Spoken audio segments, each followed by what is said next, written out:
Let's start our business news in Zimbabwe, where we are still tracking the economic costs of the ongoing drought. The BRICS group of emerging nations has the potential to assist Zimbabwe and help the country avert a food crisis. CCTV's Farai Mwakutuya has the details. Poor rainfall and extreme heat have written off this year's agricultural season. It's been declared a national disaster.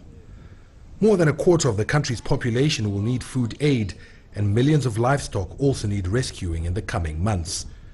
The impending humanitarian crisis is an opportunity for the BRICS nations, previously subdued in dispersing direct food handouts, to extend a hand through more practical interventions. Cash for Assets programs pay vulnerable communities for working on projects like dams and irrigation systems, providing them with much-needed funds to purchase food and other inputs themselves. The problem is the poor people don't have the cash in the first place. So if you can have public works, they do two things. One, they are getting money while they are working to rehabilitate the irrigation, they are rehabilitating the roads, they are building bridges, they are doing earth dams. What those do, they are creating the medium to long-term capacity to deal with drought in future. So it's both an investment and a help.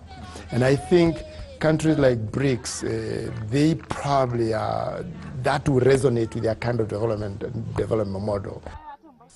The Zimbabwean government launched an international appeal for $1.6 billion, which will meet immediate supplementary food needs, but also bolster its resilience in the future.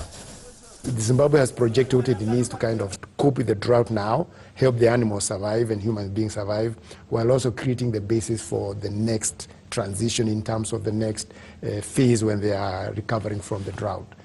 Funds raised now will import about 800,000 tons of maize and help set up or rehabilitate defunct irrigation projects and rebuild the national herd. The current drought has already claimed more than 16,000 cattle, and more than a third of boreholes have dried up in the worst affected areas.